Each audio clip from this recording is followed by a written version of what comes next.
Senator Warnock joining us from Washington, D.C. Congratulations, Senator. I guess first off, how does it feel that you officially hold the position now and have cast your first vote? Thank you very much. I am deeply honored and thrilled that the people of Georgia have extended to me what I consider a sacred trust to represent them in the United States Senate. And I'll be thinking about the folks at home and the work that I can do for them in the days ahead.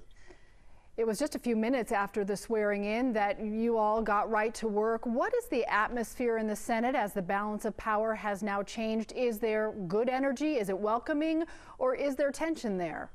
Well, yesterday was a great day for our nation. We witnessed the peaceful transfer of power. And I'm grateful that the state of Georgia has won for Democrats control over the Senate. And we've got important work to do. We've got to pass COVID relief. We need to make sure that we do what is necessary to get this vaccine safely and efficiently distributed. You know, it was quite striking to learn, not that we were terribly surprised, that the Trump administration left with no plan to distribute this vaccine. Meanwhile, over 400,000 Americans have died. And as we think about these numbers, you know, we should never reduce these names to numbers, these human beings to hashtags. You know, I personally know folks in my congregation who succumbed to COVID. Over the last 2 weeks, I've had two members or two classmates from my high school days who have lost their lives to COVID. And so we've got to get focused on this as well as the other important issues. People need economic relief in the midst of this pandemic. And I'm deeply honored to be engaged in this work. You've talked about really the weight and the significance of this agenda from not just day one, but moment one. Also, impeachment looming. Senator, what would you say to those who argue that impeachment is a distraction or might further divide the country? I think that, you know, yesterday I took an oath of office. And, you know, when you're running for office, there are many things that you promise to people to do. But the one thing that I swore an oath to do was to defend the Constitution. And so, you know, these kinds of constitutional questions don't come on our calendar. Sometimes they're not convenient. And all of us would rather not be here, right?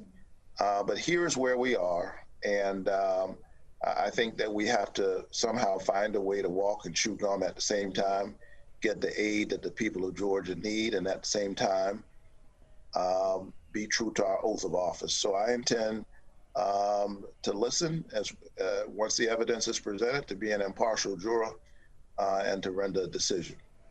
Take us back to that moment that you were sworn in, a historic moment, Senator Warnock, in so many ways, with you, Senator Ossoff, also Vice President Harris, all representing significant firsts.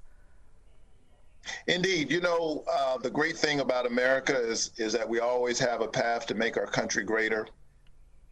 Yesterday was just an amazing moment in American history as we witnessed the swearing in of the first Black woman, the first Asian American, the first woman to be Vice President of the United States of America.